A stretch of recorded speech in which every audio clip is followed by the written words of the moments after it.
नमस्कार विद्वान साथियों, जेएस एजुकेशन चैनल पर आपका स्वागत है। साथियों, आज बहुत ही महत्वपूर्ण टॉपिक पढ़ने वाले हैं, वह है narration.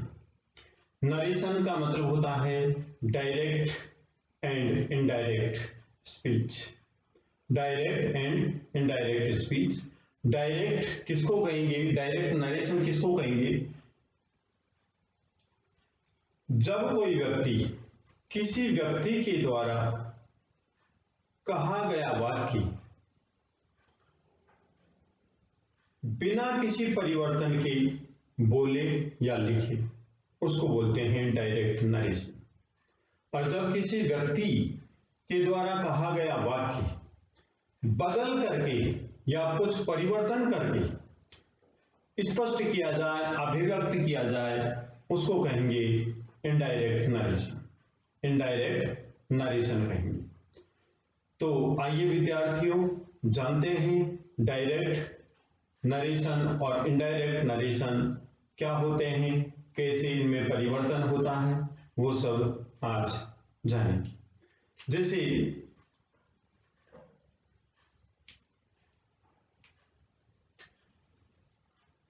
he says, he says you work hard, ये डायरेक्ट नरेशन है। डायरेक्ट नरेशन की पहचान होगी, यहां कोमा होगा और ये इन्वर्टेड कोमाज में बंद होगा। अब सबसे पहले हम इसको क्या कहेंगे, इसको कहेंगे रिपोर्टिंग वर्ब। रिपोर्टिंग वर्ब कहेंगे विद्यार्थी। इस कोमा से पहले वाला जो पार्ट है इसको कहेंगे रिपोर्टिंग वर्ब और इसको कहेंगे रिपोर्टेड स्पीच। रिपोर्टेड स्पीच, ठीक है।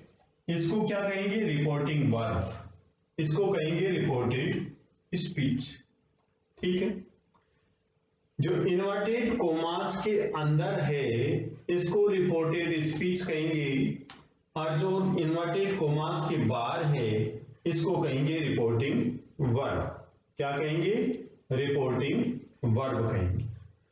अब नेक्स्ट बात, जो रिपोर्टेड स्पीच है इन्वर्टेड कोमास के अंदर है, उसका जो यहां पर सब्जेक्ट होगा, सब्जेक्ट यदि फर्स्ट पर्सन होगा आई या वी होगा, सब्जेक्ट फर्स्ट पर्सन होगा तो यह इस रिपोर्टिंग वर्ब के सब्जेक्ट के अनुसार परिवर्तन होगा, सब्जेक्ट के अनुसार बदलेगा। लिख देता हूं रूल नंबर 1, यदि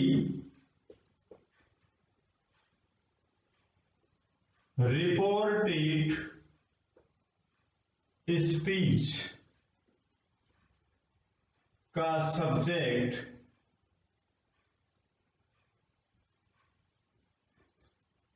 बोले तो कर्ता आई वी हो तो रिपोर्टिंग वर्ब के सब्जेक्ट के अनुसार परिवर्तित होगा, परिवर्तित होगा। परिवर्तित होगा मीन्स बदलेगा। यदि यहां पर आई हो या वी हो तो ये आई और वी, ये रिपोर्टिंग वर्ब है, इसके सब्जेक्ट के अनुसार चेंज होंगे। अभी करके देखते हैं, आइए। She says I work hard, ये सेंटेंस। अब देखिए यहां पर क्या है, इसको बोलेंगे रिपोर्टेड स्पीच, इसको बोलेंगे रिपोर्टिंग वर्ब। ठीक है, अब हमें एक बात का ध्यान और रखना है, इनडायरेक्ट नरेशन, डायरेक्ट नरेशन को इनडायरेक्ट नरेशन में यदि बदलते हैं तो सबसे पहले कोमा हटाएंगे, उसके बाद में इन्वर्टेड कोमास हटा देंगे, फिर इन दोनों को किससे जोड़ेंगे, कंजंक्शन दैट से इसको जोड़ेंगे, कंजंक्शन दैट से इसको जोड़ेंगे। ठीक है, इनडायरेक्ट नरेशन बनाते समय तो सबसे पहले क्या कर रहे हैं हम, देखिए चेंज कर रहे हैं, सी सीज। ठीक है, अब कंजंक्शन दोनों वाक्यों को जोड़ने के लिए क्या करेंगे, कंजंक्शन दैट का प्रयोग करेंगे, दैट। ठीक है, अब जो हमारा रूल क्या है, यदि रिपोर्टेड स्पीच का सब्जेक्ट या कर्ता आई वी हो तो रिपोर्टिंग वर्ब के सब्जेक्ट के अनुसार परिवर्तन होगा। यहां पर आई है तो यह इस सी के अनुसार बदलेगा, सी के अनुसार बदलेगा कहने का मतलब यहां पर सी है तो यहां पर सी हो जाएगा, तो यहां पर लिखेंगे सी। ठीक है, अब लिखेंगे वर्क्स हार्ड, ये हमारा इनडायरेक्ट नरेशन बन गया। देखिए जो आई था यहां पर रिपोर्टेड स्पीच में, ये रिपोर्टिंग वर्ब के सब्जेक्ट के अनुसार बदल गया, रिपोर्टिंग वर्ब का सब्जेक्ट सी है तो ये सी हो गया। क्या करिए, वह कहती है कि वह वर्क्स हार्ड, कठिन परिश्रम करती, कठिन परिश्रम करती है, तो इसको बोलते हैं इनडायरेक्ट नरेशन, ये है डायरेक्ट नरेशन। डायरेक्ट नरेशन को इनडायरेक्ट नरेशन में बदलते समय किन बातों का हमें ध्यान रखना है, सबसे पहले तो हम कोमा हटाएंगे, उसके बाद इन्वर्टेड कोमा हटाएंगे और इसके बाद दोनों वाक्यों को जोड़ने के लिए कंजंक्शन दैट का प्रयोग करना होगा असर्टिव सेंटेंस में, असर्टिव सेंटेंस में। यहां तक की बात हम समझ गए हैं। अब आगे देखिए,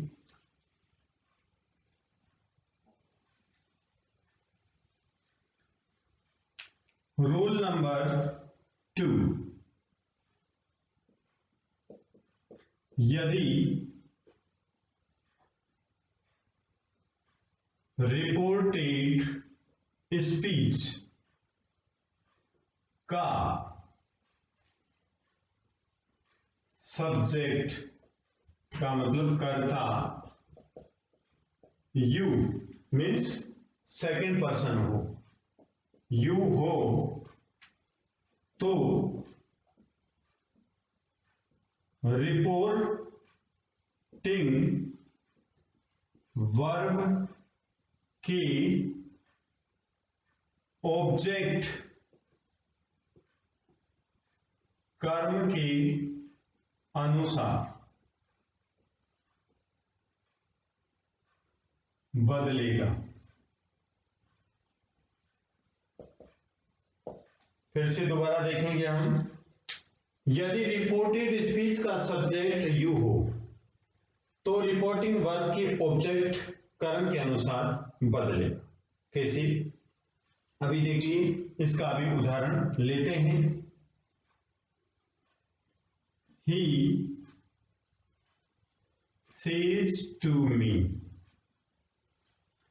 he says to me, you work hard.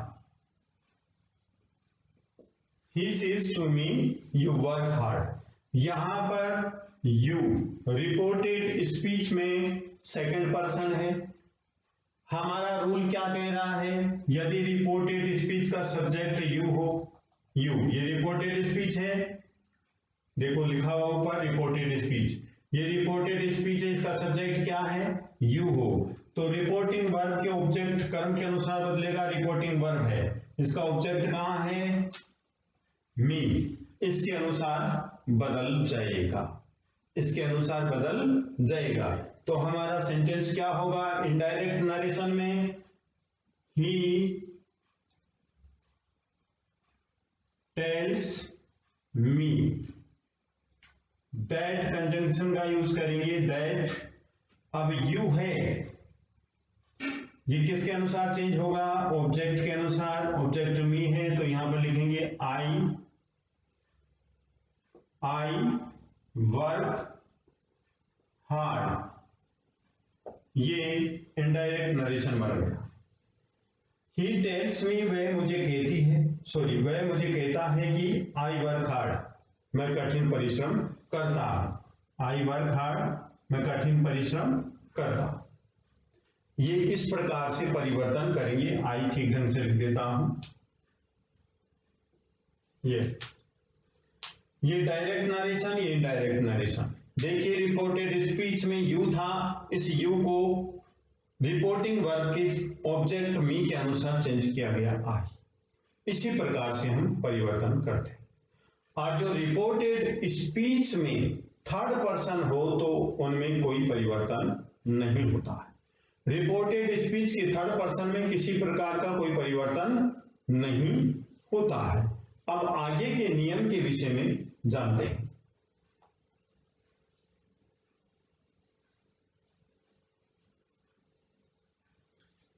Reported speech के थर्ड पर्सन में किसी प्रकार का कोई परिवर्तन नहीं होगा।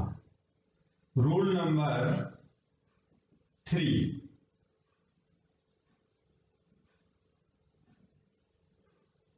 रिपोर्टेड स्पीच में कर्ता थर्ड पर्सन हो, ही सी इट दे या कोई भी नेम, तो कोई परिवर्तन नहीं होगा, कोई परिवर्तन नहीं होगा,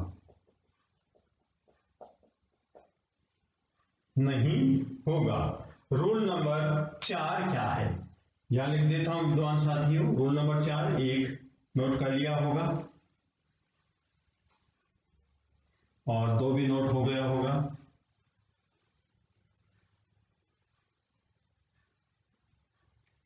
रूल नंबर 4,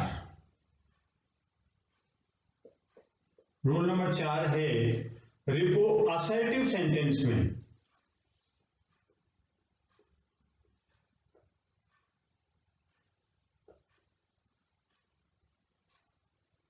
असर्टिव सेंटेंस में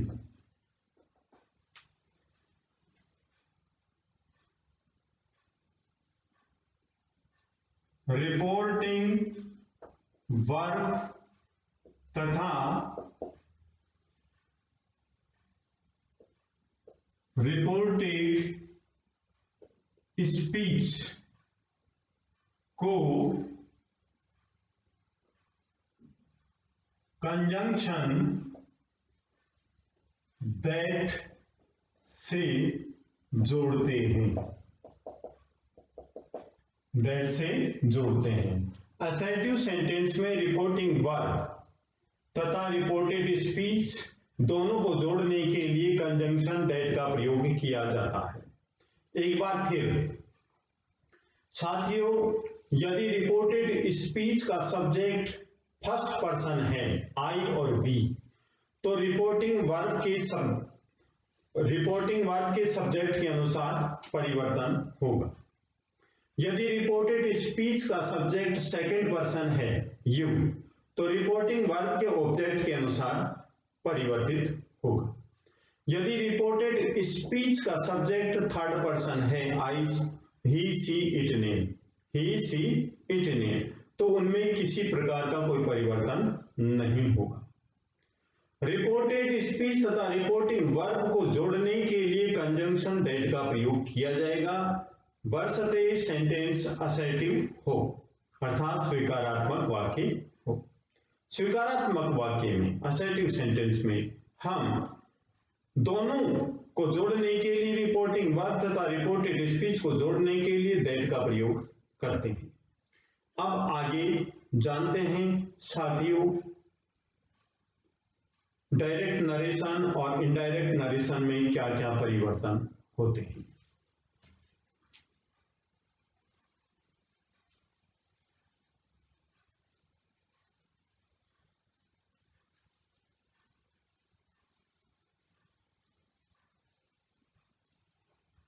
सबसे पहले मुख्य बात यह है कि यदि रिपोर्टिंग वर्ब, लिख देता हूं, रिपोर्टिंग वर्ब कोमास के बाद वाला जो सेंटेंस है वो, यदि यहां पर सेज या से लिखा हुआ है,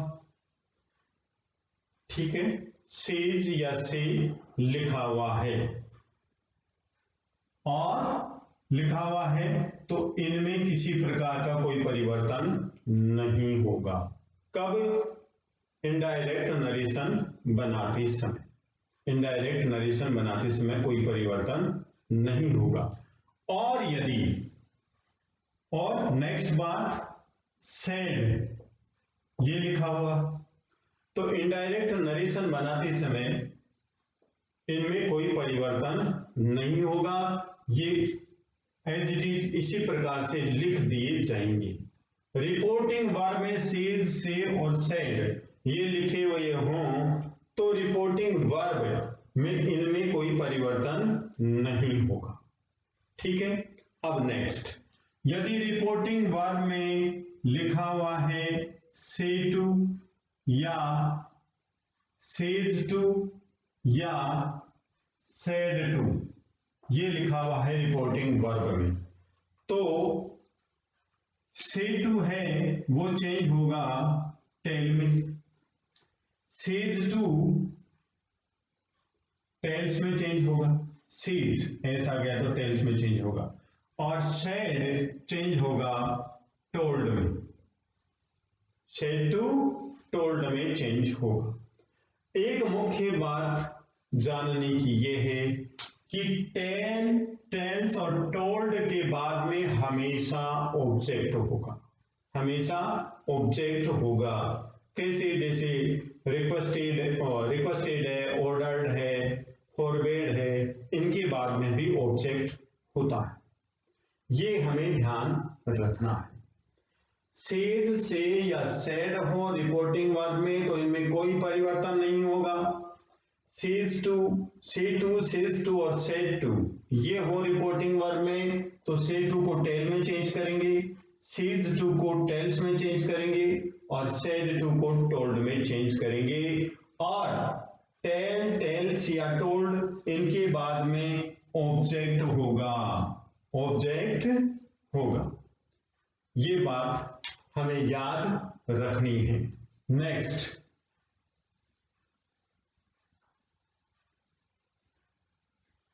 नेक्स्ट बात यह है कि रिपोर्टिंग वर्ब यदि प्रेजेंट टेंस में हो, प्रेजेंट और फ्यूचर टेंस में हो, रिपोर्टिंग वर्ब यदि प्रेजेंट या फ्यूचर टेंस में हो तो रिपोर्टेड स्पीच के टेंस में कोई परिवर्तन नहीं होगा। लिख देता हूं, यहां पर लिखता हूं रिपोर्टेड स्पीच, ठीक है।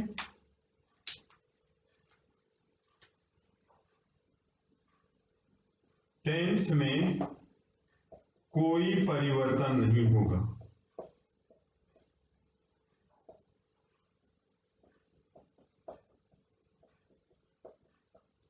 कब नहीं होगा? जब रिपोर्टिंग वर्ब प्रेजेंट टेंस में हो या फ्यूचर टेंस में हो तो जो रिपोर्टेड स्पीच है इसके टेंस में कोई परिवर्तन नहीं होगा, ये ध्यान रखना है। एक नेक्स्ट बात, बहुत ही इंपॉर्टेंट रूल है ये, number 1। Number 2,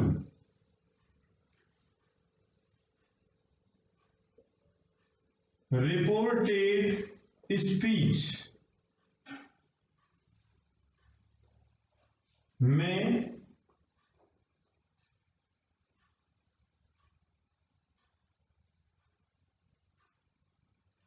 habitual action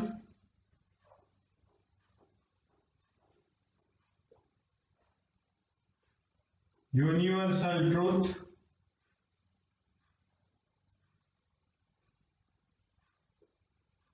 idiom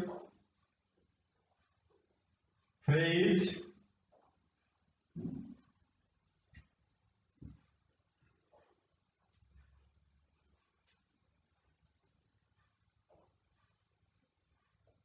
historical fact हो। रिपोर्टेड स्पीच में यदि कोई यूनिवर्सल ट्रूथ हो, हैबिचुअल एक्शन हो, इडियम हो, फ्रेज हो या हिस्टोरिकल फैक्ट हो, तो रिपोर्टेड स्पीच के टेंस में किसी प्रकार का कोई परिवर्तन नहीं होगा। तो टेंस में कोई परिवर्तन नहीं होगा, कोई परिवर्तन नहीं होगा। कैसे? जैसे he says the sun is a star,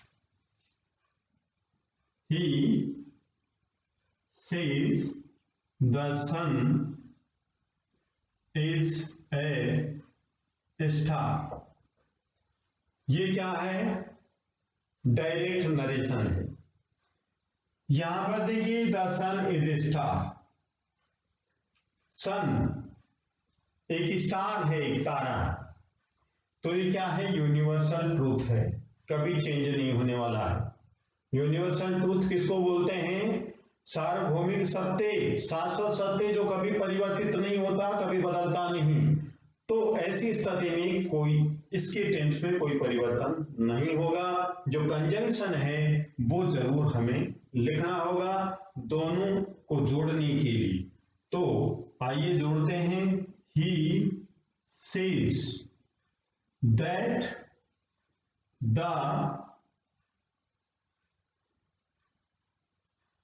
the sun is a star, the sun is a star. ये हमारा बन गया इनडायरेक्ट नरेशन। ये हमें ध्यान रखना है। क्या यदि रिपोर्टेड स्पीच में हैबिचुअल एक्शन, यूनिवर्सल ट्रूथ हो, फ्रेज हो, इडियम हो, हिस्टोरिकल फैक्ट हो, तो रिपोर्टेड स्पीच के टेंस में किसी प्रकार का कोई परिवर्तन नहीं होगा, कोई परिवर्तन नहीं होगा। अब नेक्स्ट हम जानते हैं बहुत ही महत्वपूर्ण, विद्वान साथियों, डायरेक्ट नरेशन से इनडायरेक्ट नरेशन बनाने के लिए हमें कुछ महत्वपूर्ण नियमों को याद रखना है, तभी हम डायरेक्ट नरेशन से इनडायरेक्ट नरेशन में बदल सकते हैं। और ये जो रूल हैं मैं एक बार फिर समरी के रूप में बात करूंगा नेक्स्ट क्लास में, जिससे हमारे रूल एकदम अच्छी तरह से याद हो जाए और प्रत्येक एग्जाम्पल के साथ में हम सॉल्व करेंगे। अब नेक्स्ट नियम देखिए।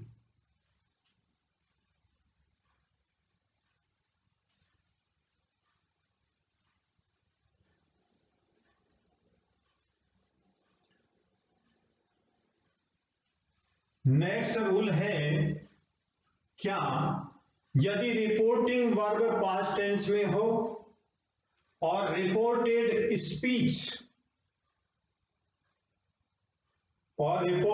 स्पीच में हैबिचुअल एक्शन नहीं हो, इडियम नहीं हो, फ्रेज नहीं हो, यूनिवर्सल ट्रूथ नहीं हो, हिस्टोरिकल फैक्ट नहीं हो, तो रिपोर्टेड स्पीच के जो टेंस परिवर्तित होंगे, बदलेंगे, उनको हम यहां पर जान रहे हैं। अब समझ गए हम रिपोर्टिंग वर्ब पहला वाला पार्ट। रिपोर्टेड स्पीच जो इन्वर्टेड कोमास के अंदर आता है उसको रिपोर्टेड स्पीच बोलते हैं। उस रिपोर्टेड स्पीच में historical facts, universal truth, phrase, idiom ये नहीं हो तो रिपोर्टेड स्पीच में टेंस किस प्रकार से परिवर्तित होते हैं, आइए विद्वान साथियों जानते हैं।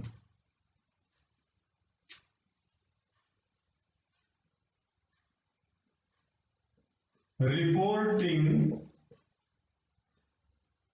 वर्ब, ये रिपोर्टेड स्पीच, रिपोर्टेड स्पीच, ठीक है। यहां पर देखिए इडियम, यूनिवर्सल ट्रूथ,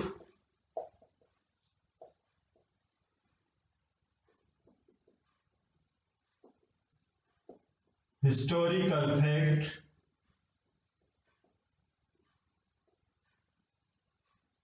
फ्रेज आदि में हो। और यहां पर रिपोर्टिंग वर्ब पास्ट टेंस में। तो टेंस कैसे परिवर्तित होते हैं, आइए जानते हैं। कैसे परिवर्तनशील होते हैं ये जानते हैं। मान लीजिए यहां पर जो रिपोर्टेड स्पीच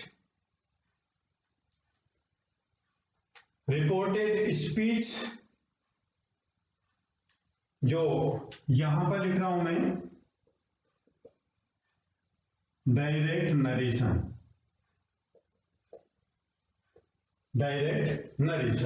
यहां लिख रहा हूं इनडायरेक्ट नरेशन।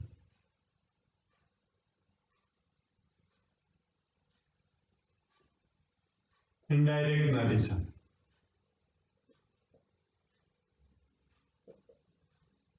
डायरेक्ट नरेशन और इनडायरेक्ट नरेशन, ठीक है। इनमें क्या परिवर्तन होगा, देखिए रिपोर्टिंग वर्ब यदि पास्ट टेंस में हो और रिपोर्टेड स्पीच में ये नहीं हो तो क्या परिवर्तन होगा। यदि डायरेक्ट नरेशन प्रेजेंट सिंपल में हो, डायरेक्ट नरेशन का जो रिपोर्टेड स्पीच है वो यदि प्रेजेंट सिंपल टेंस में हो तो ये present simple tense past simple में बदल जाएगा, पास्ट सिंपल में बदल जाएगा। डायरेक्ट नरेशन में जो रिपोर्टेड स्पीच वाला जो पार्ट है, इन्वर्टेड कोमास के अंदर जो पार्ट है, वह यदि प्रेजेंट सिंपल टेंस में है तो वह पास्ट सिंपल टेंस में बदल जाएगा। और डायरेक्ट नरेशन में यदि प्रेजेंट कंटिन्यूअस टेंस में लिखा हुआ है वाक्य तो चेंज होगा पास्ट कंटिन्यूअस टेंस में, कंटिन्यूअस टेंस में चेंज हो जाए, ठीक है। यदि डायरेक्ट नरेशन का रिपोर्टेड स्पीच प्रेजेंट परफेक्ट में हो, प्रेजेंट परफेक्ट में हो तो चेंज होगा indirect narration past perfect tense में चेंज होगा, पास्ट परफेक्ट टेंस में चेंज होगा। और यदि direct narration present perfect continuous tense में है, प्रेजेंट परफेक्ट कंटिन्यूअस टेंस में हो तो किसमें चेंज होगा, ये पास्ट परफेक्ट कंटिन्यूअस टेंस में चेंज होगा। एक बार वो ध्यान से देखिए, इसको रफ कर देता हूं जिससे किसी प्रकार को कोई कंफ्यूजन हो। नहीं हो। अब जानते हैं, देखिए मान लीजिए सी सेड टू मी, ठीक है, you are going to market. ये क्या है? Reporting verb. ये रिपोर्टेड स्पीच। विद्वान साथियों, वीडियो पूरा देखेंगे तो ही आप अच्छी तरह से समझ पाएंगे। अब देखिए यहां क्या कहा जा रहा है कि जो रिपोर्टेड स्पीच है ये वाक्य, ये प्रेजेंट सिंपल टेंस में है। तो ये कौन सा है? डायरेक्ट नरेशन है, क्योंकि यहां कोमा लगाया हुआ है, इन्वर्टेड कोमास के अंदर रिपोर्टेड स्पीच है। यदि ये reported speech present simple tense में है तो indirect narration past simple tense, indirect narration में present simple past simple tense में बदल जाए। और यदि प्रेजेंट कंटिन्यूअस टेंस में है डायरेक्ट नरेशन, कहने का मतलब ये reported speech present continuous tense में है तो इनडायरेक्ट नरेशन बनाते समय ये present continuous past continuous tense में चेंज हो जाएगा। प्रेजेंट परफेक्ट में है ये तो पास्ट परफेक्ट टेंस में चेंज हो जाएगा। प्रेजेंट परफेक्ट कंटिन्यूअस टेंस में है तो पास्ट परफेक्ट कंटिन्यूअस टेंस में चेंज हो जाएगा। ठीक है, यहां तक की बात आप समझ गए। आगे देखिए,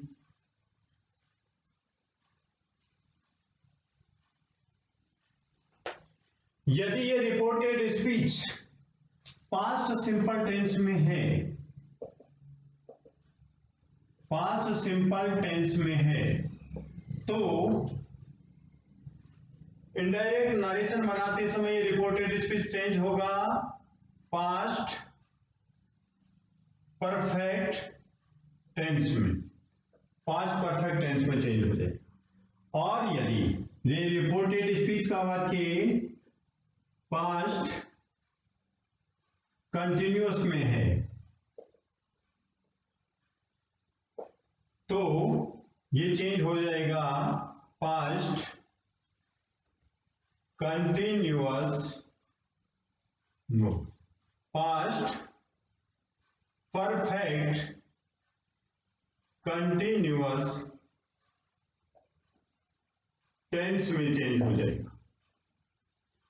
और यदि यहां रिपोर्टेड स्पीच पास्ट परफेक्ट में है, पास्ट परफेक्ट टेंस में है तो यहां पर नो चेंज, कोई परिवर्तन नहीं होगा। और यदि रिपोर्टेड स्पीच डायरेक्ट नरेशन में इन्वर्टेड कोमास के अंदर, यदि यहां पर पास्ट परफेक्ट कंटिन्यूअस टेंस है तो यहां पर भी नो चेंज। ठीक है, रिपोर्टेड स्पीच में यदि सेल, विल, कैन, मे हो तो इनडायरेक्ट नरेशन में चेंज होगा शुड, वुड, कुड, माइट, इसमें चेंज हो जाएगा। ये हमें ध्यान रखना है। एक बात और बताना चाहता हूं, ये विद्यार्थियों है डायरेक्ट नरेशन इन्वर्टेड कोमास के अंदर। यदि यहां पर प्रेजेंट टेंस है तो वो क्रम से पास्ट टेंस में चेंज हो जाएगा। प्रेजेंट सिंपल है यहां पर तो पास्ट सिंपल में, प्रेजेंट कंटिन्यूअस है तो पास्ट कंटिन्यूअस में, प्रेजेंट परफेक्ट है तो पास्ट परफेक्ट में, प्रेजेंट परफेक्ट कंटिन्यूअस टेंस है तो पास्ट परफेक्ट कंटिन्यूअस टेंस में चेंज हो जाएगा। यहां पर पास्ट सिंपल है तो पास्ट परफेक्ट में, पास्ट कंटिन्यूअस है तो पास्ट परफेक्ट कंटिन्यूअस टेंस में चेंज हो जाएगा। यहां पर पास्ट परफेक्ट है तो no change, past perfect continuous tense है तो नो चेंज। शैल, विल और कैन में हो तो शैल को शुड में, विल को वुड में, कैन को कुड में और मे को माइट में चेंज कर देते हैं। अब आगे और देखिए,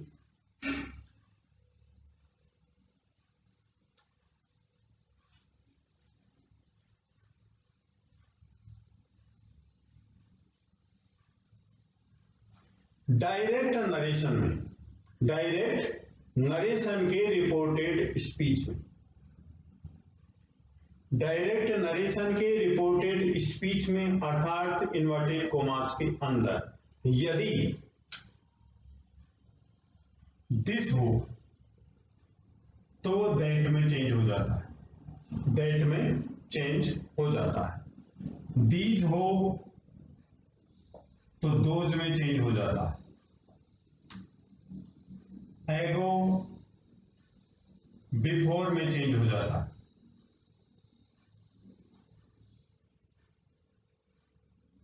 दस, सो में चेंज हो जाता है। हियर, देयर में चेंज हो जाता है। नाउ, देन में चेंज हो जाता है। टुडे, दैट डे में चेंज हो जाता है। टुनाइट, दैट नाइट में चेंज हो जाता है। टुमारो, द नेक्स्ट डे या द फॉलोइंग डे में चेंज हो जाता है। नेक्स्ट डे या फॉलोइंग डे में चेंज हो जाता है। Yesterday,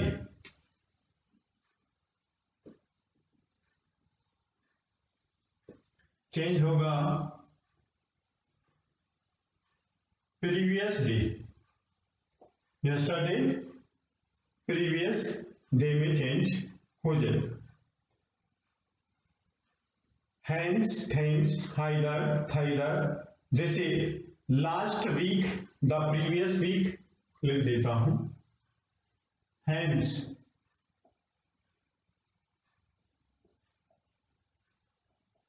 hence, Haider, Haider, last जैसे वीक है, डे या मंथ तो चेंज होगा द प्रीवियस